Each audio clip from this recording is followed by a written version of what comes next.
علي وزیر یو ځل بیا د پاکستان پر پوځ ریشخند وهلی دی.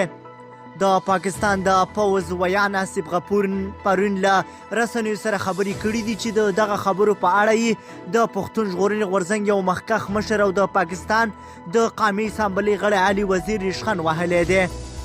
د پاکستان د پوځ ویان آصف غفور ویلي دي چې د پوځ د سیاست سره هیڅ کار نشته دی. هغه د مولانا فضل الرحمن د احتجاج په تړاو ویلي چې دغه یوه سیاسي غونډه ده او پوځ ورسره هیڅ کار نه لري.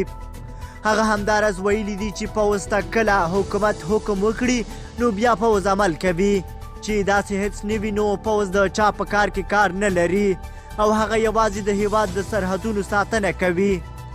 آصف غفور په خپلو خبرو کې ویلي دي چې د 2014 په ټاکنو کې هم د حکومت په وینا رول تر سره کړی دی او د 2018 کال په ټاکنو کې هم د حکومت په وینا دوی د ټاکنو امنیت نیولی وو.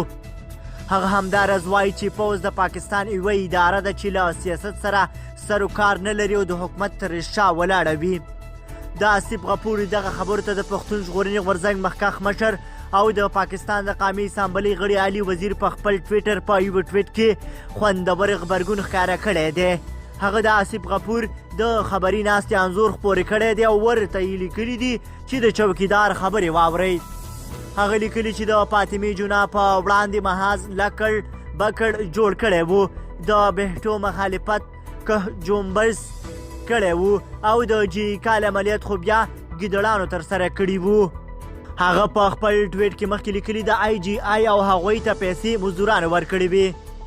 د نواز شریف پر ضد هم د یادولو وړ ده چې علي وزیر د پاکستان د پوځ پر وړاندې تل سخته ژبه کاروي او پاکستاني پوځ ته د کالیا یعنې توریا نوم اخلي.